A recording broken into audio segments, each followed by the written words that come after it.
पुणे स्वारगेट घटनेनंतर कल्याण police action मोडमध्ये कल्याण ST डेपोची केली आहे पाहणी। रवींद्र नाट्य मंदिराचं लोकार्पण लांबणीवर, आज ऐवजी 2 मार्चला सकाळी 11:30 वाजता होणार लोकार्पण।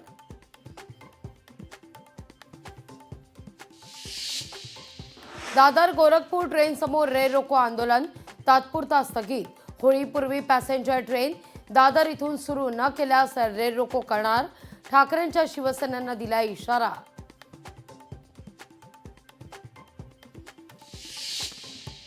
सांगली जिल्हा मध्यवर्ती बँकेची तब्बल 60 जणांवर जप्तीची कारवाई। घर बांधणी व्यवसायासह शेती कर्जाचा थकबाकीत समावेश। पुण्यात टँकर चालकाचा हलगर्जीपणा, पर्वती जलशुद्धीकरण केंद्रात पाणी भरताना दुर्लक्ष, हजारो लिटर पाण्याचा अपव्यय। बीडच्या धारूर शहरात कोयत्याचा थरार, कोयता हातात घेऊन शोरूम चालकावर केला हल्ला।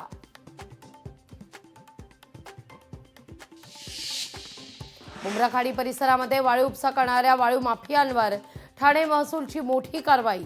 वाळू उपसा करणाऱ्या 2 बोटींवर कारवाई।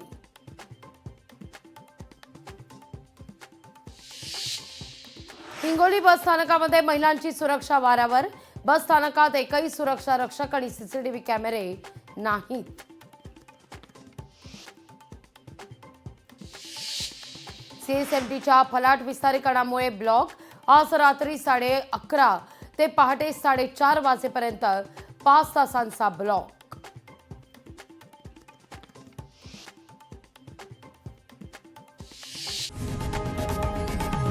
लोकशाही मराठी ऐका, पहा, जागरूक रहा।